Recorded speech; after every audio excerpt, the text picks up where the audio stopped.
할렐루야. 아멘. 우리 주님께서 우리를 위해서 십자가를 지었습니다. 이 한 주간 십자가를 묵상하며 주님 앞에 나아가는 한 주간 다 될 수 있기를 소원합니다. 옆 사람에게 우리 한번 인사하고 말씀을 읽겠습니다. 이렇게 인사하겠습니다. 십자가로 변화되기를 소원합니다. 아멘. 우리 함께 말씀을 읽겠습니다. 하나님의 말씀은 누가복음 22장 31절에서 34절 말씀입니다. 누가복음 22장 31절로 34절을 펴고 그 앞뒤의 문맥을 함께 묵상하면서 나아가기를 원합니다. 우리 31절부터 34절 같이 한 목소리를 읽겠습니다. 시몬아 시몬아 보라, 사탄이 너희를 밀가 부르듯 하려고 요구하였으나 그러나 내가 너를 위하여 내 믿음이 떨어지지 않기를 기도하였노니 너는 돌이킨 후에 내 형제를 굳게 하라. 그가 말하되 주여 내가 주와 함께 오게도 죽는 데에도 가기를 각오하였나이다. 이르시되 베드로야 내가 내게 말하노니 오늘 닭 울기 전에 내가 3번 나를 모른다고 부인하리라 하시니라. 아멘. 오늘 말씀은 베드로, 우리가 지금 이 글을 쓰고 있는 누가의 입장에서는 사도 베드로는 가장 크고 위대한 교회의 지도자입니다. 오늘 우리나라에 우리 교황 같은, 캐톨릭에서 보면 교황 같은 존재죠. 엄청나게 높은 분입니다. 근데 그가 한때 실패하였고 예수님을 믿는 데 부족하였던 부분을 회상하고 있죠. 주님은, 예수님께서는 우리 베드로가 넘어지고 쓰러지고 실패할 걸 알고 계셨죠. 이렇게 이야기합니다. 시몬아 시몬아. 2번 읽을 때는 항상 강조입니다. 헬라어나 히브리어에는 이 부사가 발달해 있지 않습니다. 아주 크게 이런 게 발달해 있지 않아요. 2번, 3번 쓰면 강조하는 겁니다. 그래서 아브라함아 아브라함아 혹은 아멘 아멘 이런 건 아주 강조하고 사랑한다는 것이죠. 그래서 2번 이름을 부르는 것은 내가 널 엄청 사랑해 이런 뜻이죠. 옆 사람 이름을 2번 한번 불러보겠습니다. 옆 사람을 이렇게 이름을 2번 한번 불러볼까요? 누구야 누구야. 한번 반말하지 마시고 장로님 이런 건 좋은 거예요.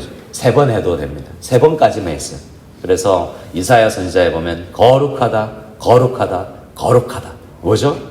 최상급이에요. 가장 거룩하신 분이라는 이야기죠.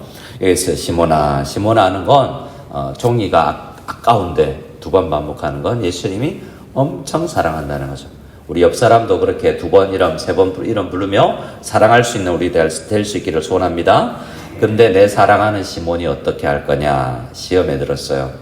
시험에 들 겁니다. 예수님은 알고 계시죠. 보라, 사탄이 너희를 밀가 부르듯 하려고 요구하였으나 너는 연약하다.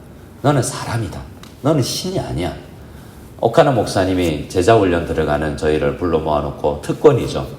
우리 국제 제자훈련은 3사람, 요 많은 150명의 부교육자가 있지만 우리는 같은 건물에 있었으니까요. 처음 제자훈련 들어갈 때 저희는 막 제자훈련 열심히 갈고 닦았으니까 한번 시켜만 줘봐봐. 뭐 이런 각오로 이제 가려고 그러는데 오카노 목사님 저희를 3명 딱 불러서 설교하러 오셨던 김명호 목사님이 우리 어린 목사들 이제 첫 제자훈련 시작합니다. 한마디 해주세요. 오카노 목사님 하신 말씀이 너희는 김명호가 아니다. 너희는 강명옥이 아니다. 이 말은 제자훈련 20년 30년 한 사람하고 너희는 다르다. 그러나 은혜가 있을 것이다. 첫 제자훈련에 은혜가 있을 것이다 라는 거죠. 뭐냐 하면 너희는 부족하고 연약할 수밖에 없는 존재다. 나도 너희 시대를 지나와 봤다 라는 거잖아요. 우리는 다 연약합니다. 모든 사람이 다 연약해요. 우리는 사탄의 시험에도 빠져서 형제에게 우리는 화를 내기도 하고 우리 부부끼리도 싸우기도 합니다. 교회 안에 얼마나 그런 일이 많죠. 멀리 있는 다른 교회 사람하고 안 싸웁니다. 우리끼리 싸워요. 그게 연약한 우리 십자가 앞에 나갈 때 우리들 속에서도 그런 거 있을 수 있습니다. 하나님은, 예수님은 아시는 거죠. 사탄이 우리를 밀가 부르듯 요구하면 우리는 넘어지고 쓰러지고 마음 상하고 그런 사람들이 우리입니다. 그런데 문제는 뭐죠? 32절에 주님께서 우리를 어떻게 사랑하시는지 시몬아. 시몬아 부르고 나서 32절에 이렇게 말씀하십니다. 같이 읽겠습니다. 그러나 내가 너를 위하여 내 믿음이 떨어지지 않기를 기도하였노니 너는 돌이킨 후에 내 형제를 굳게 하라. 무슨 말입니까? 너는 돌이킨 후에, 돌이킨다는 건 이미 넘어지고 쓰러졌다는 거죠. 베드로도 예수님을 나중에 3번 모인다고 부인하고 나서 다시 물고기 잡으러 도망갑니다. 그런데 주님께서 찾아가 주시죠. 시몬아, 또 불러주십니다. 사랑은 우리가 넘어지고 쓰러지는데도 주님은 우리를 향한 사랑을 포기하지 않습니다. 우리가 끝까지 가서 가룟유다처럼 자기가 자결해버리지 않는 한 주님은 끝까지 우리를 사랑하시는 것을 멈추지 않으십니다. 그리고 지금도 주님은 우리를 위해서 기도하시죠. 내가 너의 믿음 떨어지지 않기를 너를 위해서 기도했다.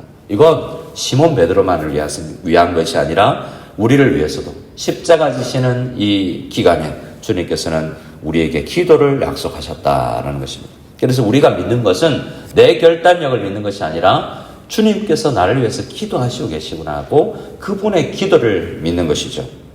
그런데 베드로는 뭐라고 이야기합니까? 절대로 자기가 생각할 때는 그런 연약한 사람이 아니거든요. 내가 누군데? 33절입니다. 같이 읽어보겠습니다. 그가 말하되 주여 내가 주와 함께 오게도 죽는 데에도 가기를 각오하였나이다. 무슨 말입니까? 주님 감옥 가시면 저 감옥 따라 들어가겠습니다. 제가 막아드릴게요. 제가 호위무사가 되어드리겠습니다. 무슨 말이죠? 예수님을 자기가 지켜준다는 거잖아요. 반대잖아요. 예수님 우리를 지키죠. 그리고 주님 만약에 사형 선고를 우리가 받을지라도 그런 분위기가 있었던 모양이죠. 왜냐하면 바리새인들이 주변에 있는 종교 지도자들이 예수님을 죽이려고 호시탐탐 노리고 있었기 때문이죠.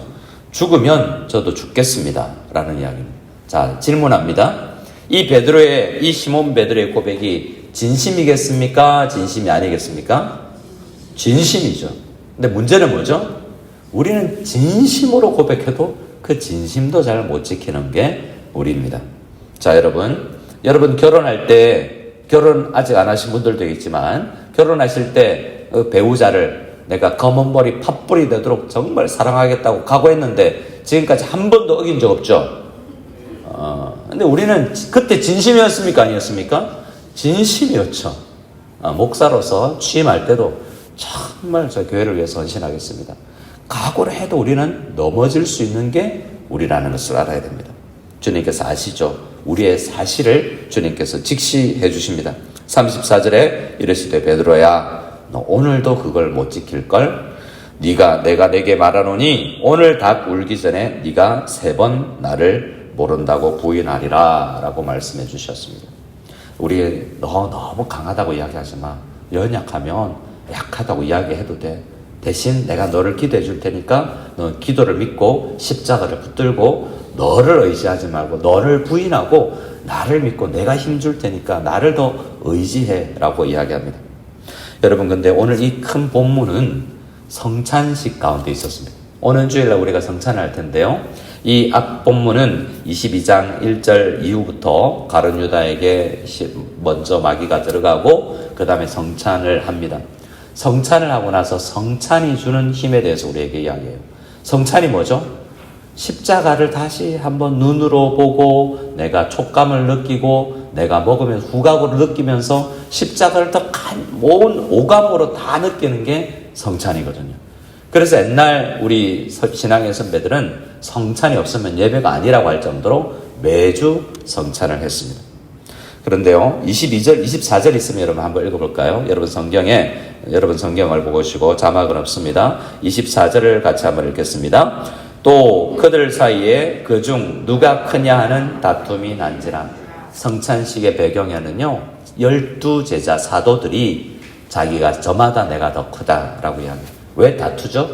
내가 옳기 때문이죠. 왜 우리가 언성이 높아지죠? 교회 안에 내 언성 높아질 일이 엄청 많습니다. 내가 제일 잘하는데, 내가 제일 열심히 하는데, 그래서 내가 제일 잘한다고 생각하는 경우가 굉장히 많습니다. 자, 누가 후보냐면 잠재적 후보는 새벽기도 오신 여러분들이 교만해질 각오. 내가 새벽기도 하는 사람인데 내가 이래봬도 2025년 특별 새벽기도에 첫째 날부터 내가 참석한 사람이야. 내가 이런 각오를 그렇게 자랑할 일은 없지만 우리 누구나 다툴 수 있어요. 이런 맥락 가운데서 성찬이 주는 의미를 이야기합니다. 성찬은 뭐냐? 따라하겠습니다. 섬기는 것입니다. 26절에 같이 읽어보겠습니다. 26절 27절입니다. 너희는 그렇지 않을지니 너희 중에 큰 자는 젊은 자와 같고 다스리는 자는 섬기는 자와 같을지니라. 앉아서 먹는 자가 크냐? 섬기는 자가 크냐? 앉아서 먹는 자가 아니냐? 그러나 나는 섬기는 자로 너희 중에 있노라. 여러분, 성찬식 이번 주에 거행하겠지만 제가 떡을 나눠주죠. 그리고 장로님들이 떡을 여러분에게 나눠주죠. 그걸 영어로 뭐라고 합니까? serving이라고요. 서빙은 누가 하는 거죠? 식당에 가면 누가 서빙합니까? 식당에서 종업원들이 서빙 하잖아요. 나누어주는 건요, 가운 입고 이렇게 해서 내가 제일 높은 사람이 하는 게 아니에요. 떡을 나누는 거는 당시에 여자들이 하고 천한 종들이 하는 거예요. 예수님이 떡을 나눠주신 건 그건요, 거룩하게 보일지 모르지만 그건 제일 먼저 떡 나눠주는 종 역할을 한 거예요. 그래서 성찬의 첫 번째 의미는 섬기는 거예요. 근데 우리는요, 교회 안에서 앞선 자리에 있을수록 섬기는 일에 굉장히 부족할 수 있습니다. 그래서 나 다 할 수 있습니다 라는 이 자세 있지 않습니까?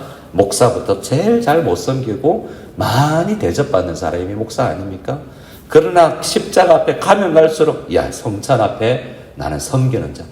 섬기는 것이지, 우리가 이렇게 성찬을 앞에 두고 십자가를 묵상하면서 첫 번째 주는 의미, 성찬은, 십자가는 섬기는 것이다 라고 우리에게 가르쳐주고 있습니다.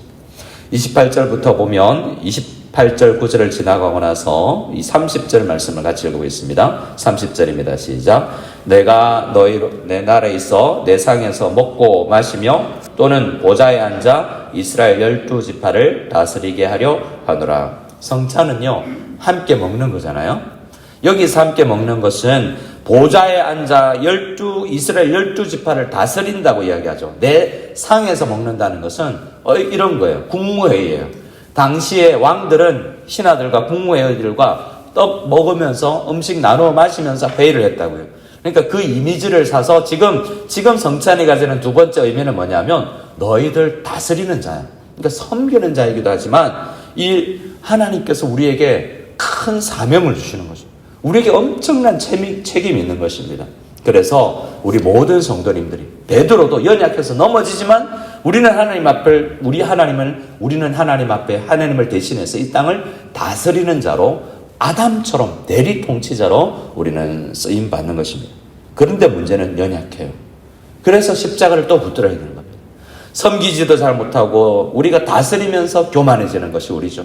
하지만 우리는 십자가 앞에서 주님은 우리를 대리 통치자로 우리 한 사람 한 사람을 세우셨다라고 성찬 앞에서 생각해야 됩니다. 그리고 32절에 우리가 읽었던 내가 너를 위해서 기도한다라는 자세. 성찬과 십자가 앞에서 우리가 생각하는 건 뭐냐면, 따라합시다. 옆 사람을 보며 이렇게 극히 보며 이렇게 이야기하겠습니다. 용서해드리겠습니다. 새벽부터 민낯을 바라보고 있는데 화장 안 한, 메이크업 안 한 얼굴을 보면서 용서해드린다.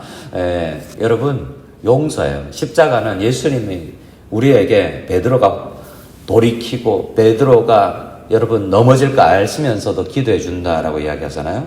여러분, 실망할 수 있지 않겠습니까? 근데 우리 서로 실망하지 말고 실망할 때 기도해 드릴게요. 그리고 기도해야 되겠다. 여러분, 예수님께서 모범으로 보여주신 게 뭐예요?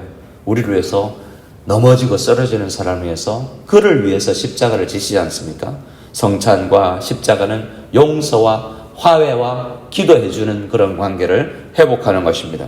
그리고요, 다시 한번 주님께서 이 성찬이 가지는 가장 큰 의미는 언약 갱신입니다. 그래서 오늘 말씀의 핵심은 네가 넘어지더라도 또 와서 갱신하고 또 와서 언약을 갱신하자라고 이야기하는 것입니다. 결혼식을 다시 할 필요는 없죠. 그러나 항상 결혼 반지를 보거나 결혼 사진을 보면서 그래, 나 사랑하는 거지, 주님이 나를 먼저 사랑했지라고 우리는 다시 한번 갱신하고 거듭나는 것입니다. 이 아침에 십자가로 나가면서 우리는 먼저 고백할 것은, 하나님, 나 연약합니다. 하지만 나는 섬기는 자로 나를 불러주셨으니 감사합니다. 섬김의 의미. 두 번째는요, 하나님, 그럼에도 불구하고 나를 써주십니까? 나 주님께서 다스리는데 나를 사용해 주시면 잘 쓰임 받겠습니다 라는 주님 도구 되고 싶은 마음. 또 세 번째요. 이 하나님 일 하면서 교회 일하면서 얼마나 다툴 일, 우리 부서, 같은 부서 안에, 같은 위원회 안에 싸울 일이 더 많죠. 같은 가정 안에 싸울 일이 많지. 옆집 아줌마하고 싸울 일이 없어요. 부부끼리 싸우지. 그렇기 때문에 우리는 한 가족입니다. 그래서 다시 우리는 십자가 앞에 가면서 우리는 내 각오, 내가 주와 함께 오게도 가고 죽는데도 가기를 각오합니다라고 내가 각오했던 그 결단도 지키지 못하는 나를 주님께서 또 회복시키셔서 자, 거듭나게 하셔서 다시 한번 결단하게 하셔서 나를 쓰시려고 하는구나 라는 이 십자가의 은혜 앞에 우리 다시 한번 무릎 꿇고 하나님 다시 언약 갱신하며 나가는 이 고난주간이 되기를 간절히 원합니다 라는 마음으로 주님 앞에 나아갈 수 있는 우리 모두가 될 수 있기를 소원합니다. 아멘.